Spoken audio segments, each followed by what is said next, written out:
Assalamualaikum warahmatullahi wabarakatuh.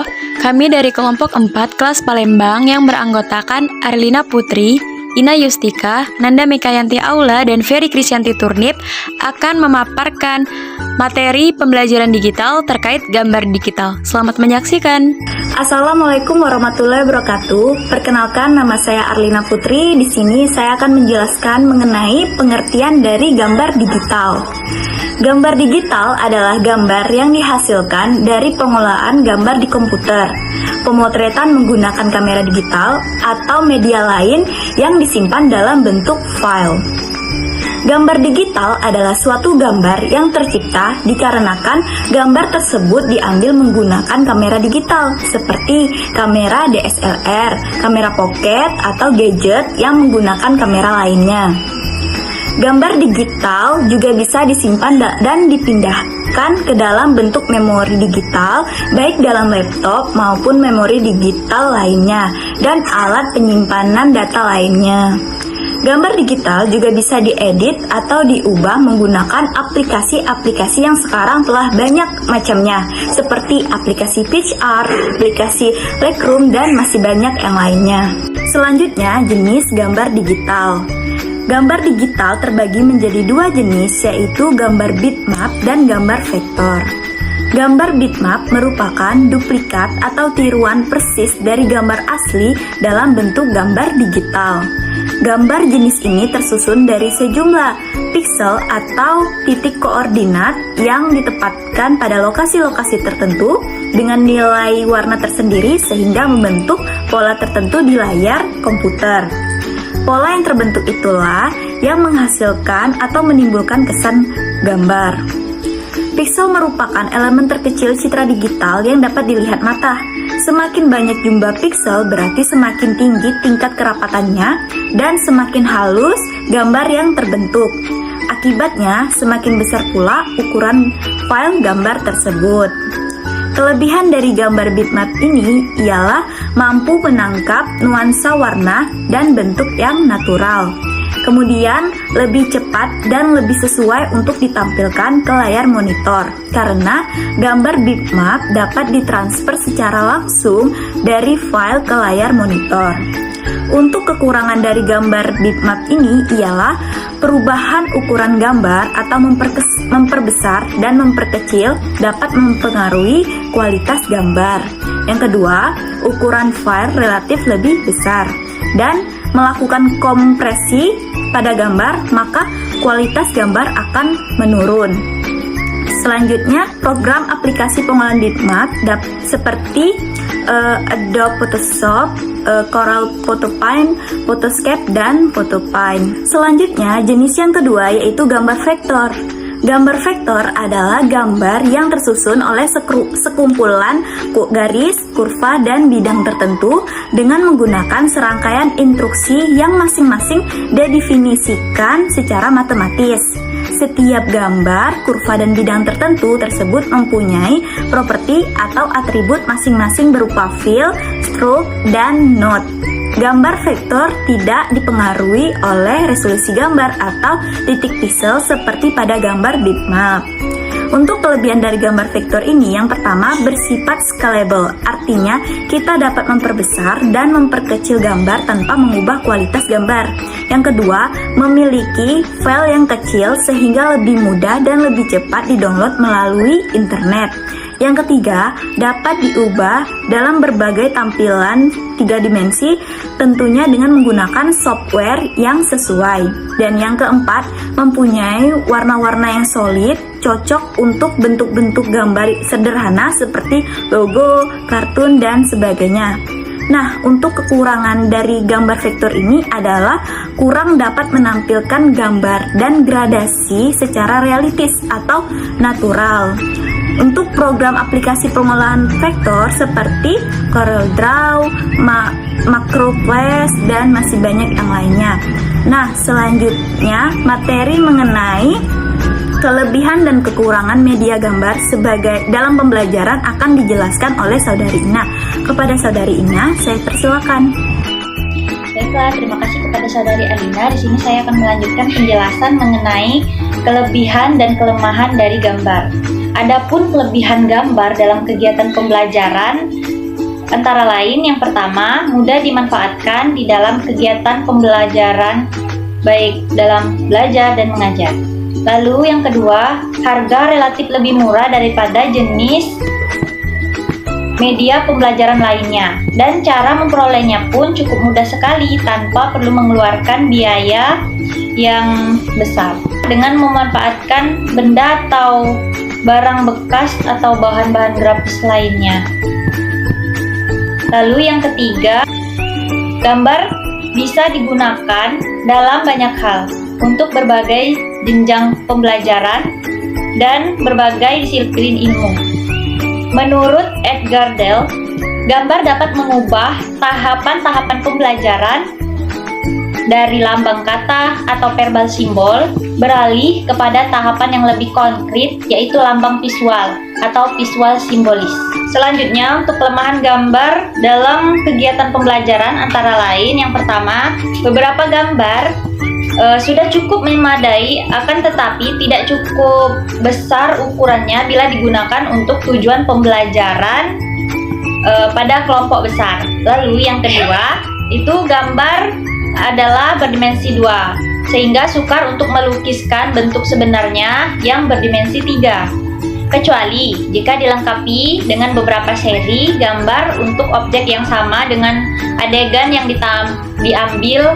dilakukan dari beberapa sudut pemotretan yang berlainan. Lalu yang ketiga, gambar bagaimanapun indahnya tetapi tidak akan memperlihatkan gerak seperti halnya gambar hidup. Maksudnya itu, dari beberapa gambar seri yang disusun secara berurutan dapat memberikan kesan gerak, dapat saja dicobakan dengan maksud guna meningkatkan daya efektivitas proses belajar mengajar. Baiklah, untuk materi selanjutnya akan dilanjutkan oleh Saudari Ferry. Kepada Saudari Ferry, saya persilakan. Baik, selanjutnya saya Ferry Krisyanti akan menjelaskan mengenai media gambar yang digunakan dalam proses pembelajaran. Gambar yang digunakan dalam proses pembelajaran ini terdapat dua jenis. Yang pertama yaitu adalah flat OVQ picture dan yang kedua adalah transparent picture. Yang pertama, flat OVQ picture atau dalam bahasa Indonesianya adalah gambar datar tidak tembus pandang.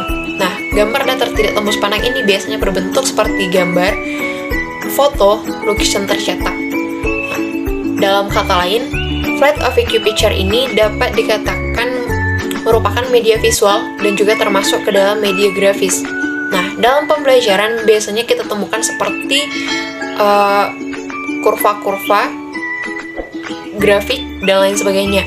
Nah, yang kedua yaitu adalah transparent picture atau dalam bahasa Indonesianya disebut gambar tembus pandang. Nah, gambar tembus pandang atau transparent picture ini biasanya berbentuk seperti film slide, film strip, dan transparencies.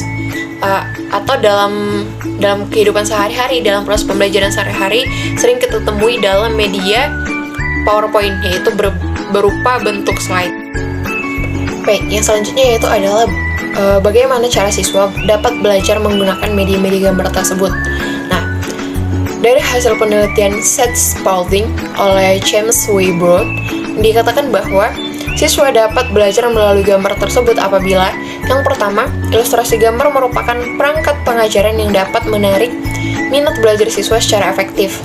Nah, dalam hal ini, guru diharapkan dapat menggunakan media gambar yang cukup menarik sehingga dapat menarik minat belajar siswa. Nah, yang kedua yaitu adalah ilustrasi gambar merupakan perangkat tingkat abstrak yang dapat ditafsirkan berdasarkan pengalaman di masa lalu melalui penafsiran kata-kata. Oleh sebab itu, guru hendaknya berhati-hati dalam menetapkan pengalaman artistik maupun pengalaman lingkungan di masa lampau. Nah, yang ketiga yaitu adalah ilustrasi gambar membantu para siswa membaca buku pelajaran, terutama dalam menafsirkan dan mengingat-ingat isi materi teks yang menyertainya. Nah, dalam hal ini, media gambar sangat berguna untuk menarik perhatian siswa dalam membaca buku. Hal itu diakibatkan karena dengan adanya gambar pada buku teks, hal itu tidak akan membuat buku tersebut menjadi terlalu monoton. karena hanya dimuat dengan penjelasan-penjelasan. Tetapi ketika dengan adanya gambar dalam buku tersebut, buku itu akan menjadi lebih menarik untuk dibaca oleh peserta didik. Yang keempat yaitu adalah dalam buklet. Pada umumnya, anak-anak akan lebih menyukai setengah atau satu halaman penuh bergambar, disertai beberapa petunjuk yang jelas.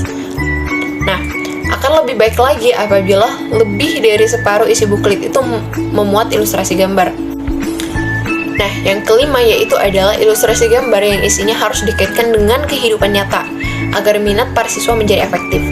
Nah, tidak hanya menjadikan minat para siswa menjadi lebih efektif, tetapi dengan menyediakan gambar yang isinya dikaitkan dengan kehidupan nyata atau kehidupan sehari-hari, siswa akan lebih mudah memahami apa yang dituangkan dalam gambar tersebut. Nah, yang keenam yaitu adalah ilustrasi gambar isinya hendaknya ditata sedemikian rupa sehingga tidak bertentangan dengan gerakan mata pengamat. Dan bagian-bagian yang paling penting dari ilustrasi itu harus dipusatkan di bagian sebelah kiri atas medan gambar. Baiklah, selanjutnya saya Nane Mekayanti Aula akan menjelaskan terkait bagaimana cara menentukan apa yang harus diperhatikan oleh pembelajar dari pesan-pesan visual. Nah, di sini ada dua cara. Yang pertama itu membuat kesimpulan berdasarkan apa yang dipelajari pembelajar dari materi gambar, di mana jiwa perilaku, cara mengamati, dan apa yang diceritakan kembali oleh seseorang tentang materi gambar ini harus benar-benar diperhatikan. Karena hal tersebut sangat penting bagi pendidik sebagai bahan masukan apakah pembelajarnya memahami bahan pelajaran. Yang kedua yaitu menentukan pola gerakan pengamatan ketika pembelajar mengamati materi gambarnya.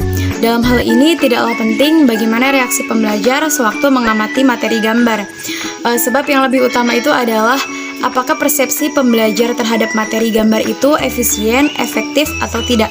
Bisa saja pembelajar itu sewaktu mengamati materi gambar dikacaukan oleh tanda-tanda, isyarat-isyarat yang tidak relevan dengan isi pelajaran yang terkandung pada materi gambarnya. Selanjutnya, gambar yang dihasilkan komputer atau lebih dikenal dengan CGI.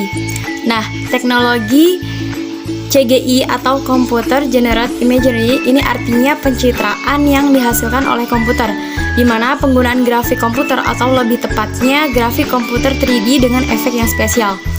Teknologi CGI diterapkan dalam pembuatan film, acara televisi dan iklan, bahkan media cetak pun menggunakan CGI ini.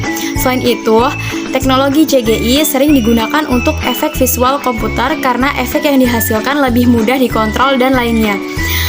Juga lebih berdasarkan proses fisik seperti membuat miniatur untuk efek gambar atau menyewa tambahan untuk adegan keramaian atau perang massal seperti film yang melibatkan banyak prajurit. Hal ini dapat juga menciptakan suatu film untuk menghasilkan konten tanpa memakai aktor. Contohnya saja seperti pembuatan film Fast and Furious 7. Gambar di samping adalah contoh dari teknologi CGI dalam pembuatan film.